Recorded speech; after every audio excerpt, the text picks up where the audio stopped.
Hey, what's up, everybody? I'm a little late. How are you? I hope you're doing good. What is it? Wednesday? It's Wednesday. Is it Wednesday? Are you having a good Wednesday? Hump day? You having a good day? I hope so. I hope you're having a good day. This is I, a mompreneur advocate and coach. Today we're talking about don't make this fatal business mistake that I made. Learn from my failure. That's what we're talking about today. That's what I want you to understand. Failure is a part of life. Some people like to say, I can't fail. There's no failure. Those things. I believe all of those things. I'm trying to just get I believe all of those things. I do. And sometimes, as a human, as a human, you're gonna make mistakes. You're gonna make mistakes, right? We're not perfect. We're gonna make mistakes. We're gonna make business mistakes. We're gonna make family mistakes. We make mistakes. But the key thing when you make a mistake is you don't want to kick yourself while you're down. Don't kick yourself while you're down because you made a mistake. Man, mistakes are a part of life. You don't want to kick yourself while you're down or I made this mistake. Oh God, everything's over. No, it's just a part of being human. You're gonna make mistakes. We make mistakes. We have missteps. We have failures. We're like, oh, that wasn't a good idea. Sometimes we know in the moment it's not a good idea. Um, but sometimes we don't know in the moment that it's not a good idea. We don't always know. We do our best, and that's all that you can do is your best. Okay. That's all that you can do is your best. But today I want to talk about don't make this fatal business mistake. I'm a service-based entrepreneur. I do have a few products. I do actually have a product-based business, but I also am a service-based entrepreneur. And hey, Joanna, thank you. Thanks for tuning in for a little bit. I'm so happy to see you. So the point of the matter is that I also provide a service. I coach people, I coach entrepreneurs, mompreneurs. I coach them to consistent 5-figure months in my program, my coaching program. And I just help people because everyone needs help, right? I needed help. I had coaching, I needed help. But when you're in a service-based business, sometimes your service is so great and you will start to catch the attention of a lot of people.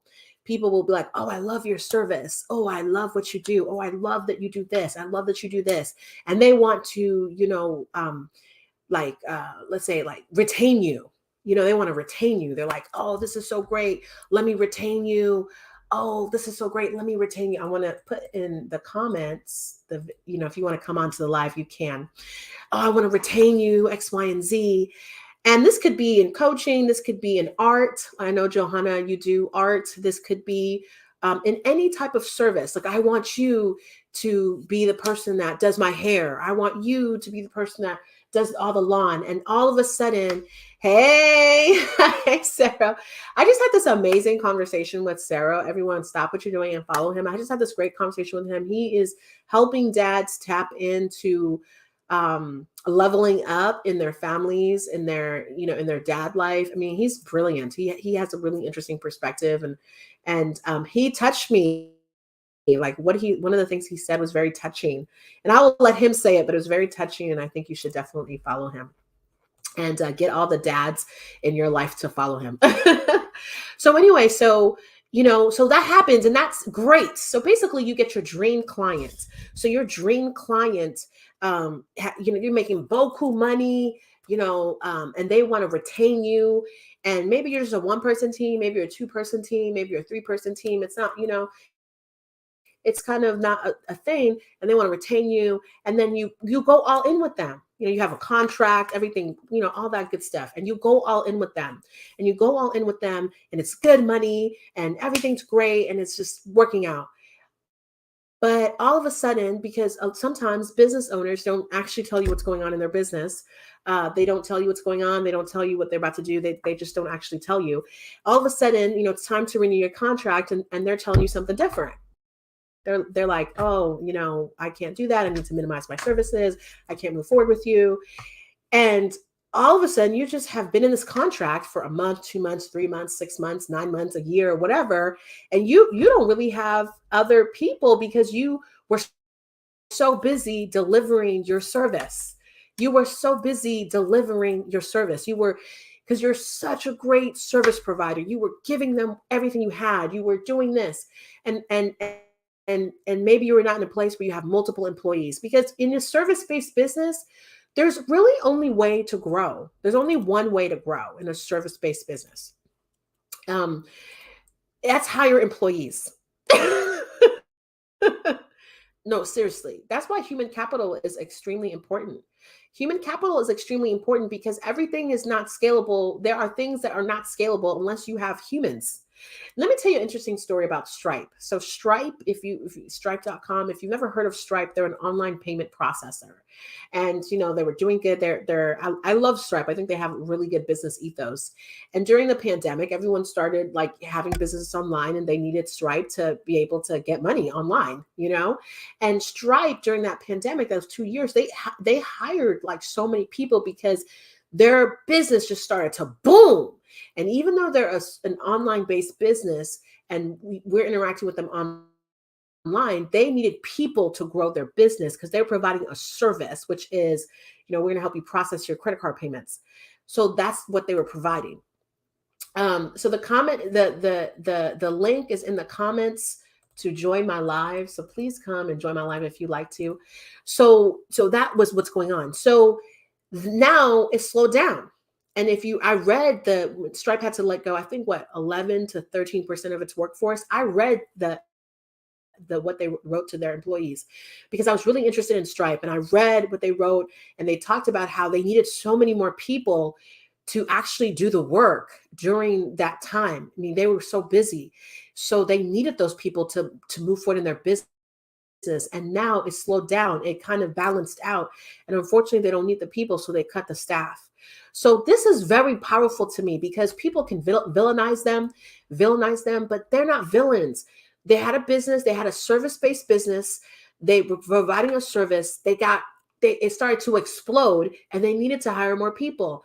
It's only when you hire more people that you can provide more service, right? Even products, even to create a product, you need people. Really, people is everything. So I want you to understand that. I don't want you to feel like, oh, I'm not growing. I'm not good enough. I'm not this. No, to really grow a service-based business, you need to have people, right? And so, so Joanna says, definitely, it's a one-lady show over here. And even though I'm not there yet, I can see that. I will need to hire someone eventually. Exactly, Joanna. That's absolutely right. It's just what it is. There's only humans have capacity. And humans manage the world, honestly. And so if that's just how it goes. So if you are providing a service for someone, you have to be strategic about who you sign on long-term contracts. So I will tell you my own story. I had this great client, wonderful client, really wonderful client, and I ended up doing hands-on work with her. So I tend to coach people, so I don't do like hands-on work, but I tend to coach people. Solomon says they adapt to the time so they can survive, referring to Stripe. Yes, Stripe, exactly. So and I ended up doing like agency work. So let me like define the terms. Agency work is I actually ended up doing the work as well as coaching. I was doing this hybridized role. And honestly, because I'm one person, I couldn't do it all. I just really couldn't. I couldn't do what I would do in my regular coaching business and do that. And so, excuse me, I kind of laid down the marketing aspect of my coaching business. I kind of just laid it down because I really can't take new clients. Bad idea. Because come the end of our contract, my client was like, oh, I'm doing something different and I don't need this and I'm doing something different. Boom, that was it. There was no notice. It was no like time. It was just, that was it. It was just, I'm doing something different and, I don't need this anymore. Moving on. And it was just a business decision for that person, but it affected my life. It affected my life. It affected my finances. It affected my ability to take care of my children. And as it was happening to me, I thought to myself, oh, I made a mistake. I was like, I made a mistake. I made a legitimate business mistake. Like I did the wrong thing here. And I am going to deal with the consequences of doing that wrong thing. And it was, eye-opening. It was eye-opening. But I also realized that it's very easy to make that mistake in a service-based business because someone will come and say, oh, I got you. It's very easy to make that mistake. So to my service-based entrepreneurs, I want you to understand something. You have to be strategic. You have to see yourself as, you know, you really have to have a strong belief in yourself. Like, really, you have to really understand that what you're doing and what you provide is like gold, like is priceless. Like, I like, seriously, I don't care if no one thinks about you like that. You have to think about yourself like that, because when you think about yourself like that, you will evaluate every opportunity to make sure it works for you, because this is business, and business, like, just like Stripe, and Stripe is not the villain. Listen, Stripe is not a villain in my book, but they did something different, and they fired all these people, and people could say, oh, it's no, their business capacity lessened. So all the people who signed on to do that, they fell off. It's just like social media. You start off with a cohort, and a year later, they all only 10% is left. That's how it goes. That's how it goes. And so you have to really be strategic with how you are, doing your business, as a one-man person, as a two-man shop, as a three-man shop, one woman, two women, three woman shop. Okay. One person, two person, three-person shop. You know what I'm saying?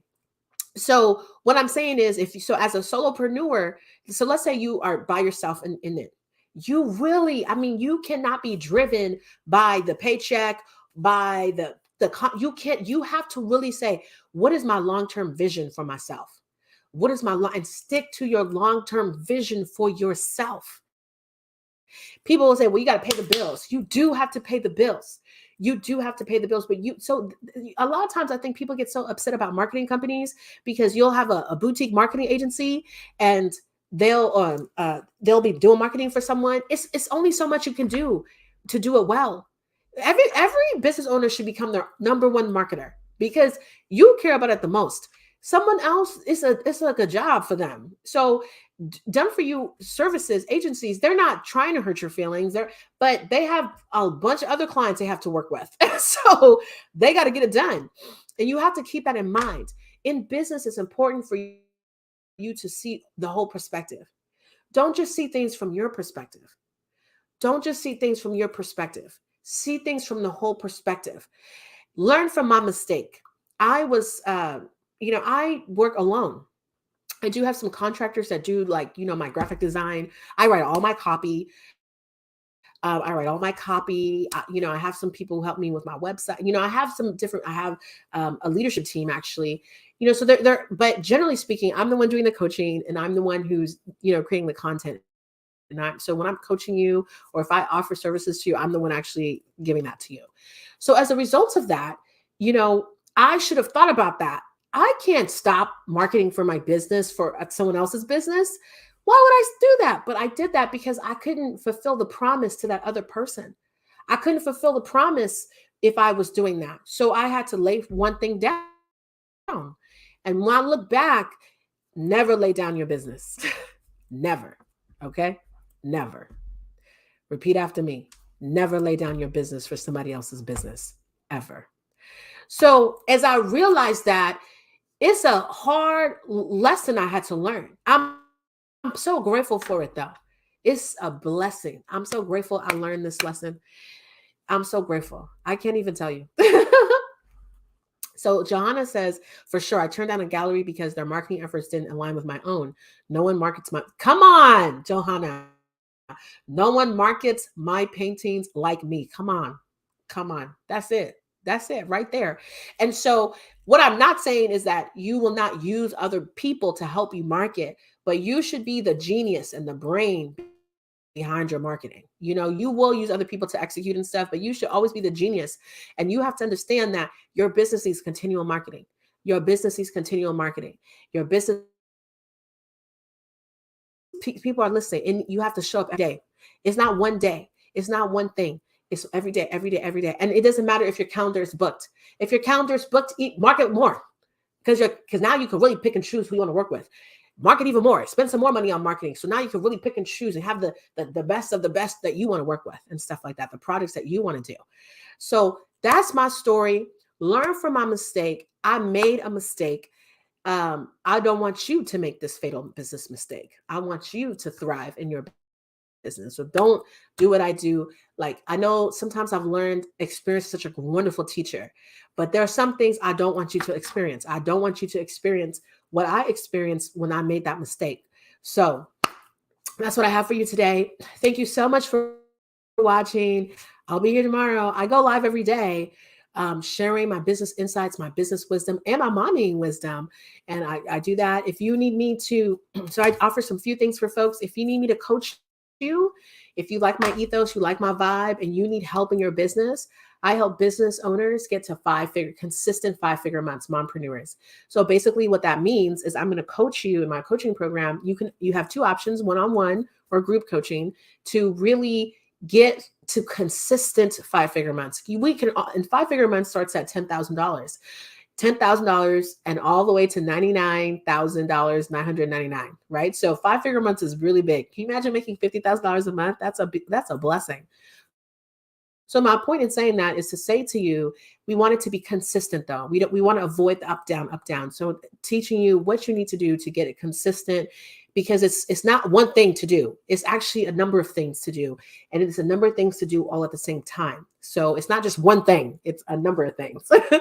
And so I can help you with that. I have a webinar every Thursday, and my webinar, I help people who have a great idea, a skill or a talent that they want to change into regular monthly income. So my webinar talks a little bit about how to do that, like how we can do that.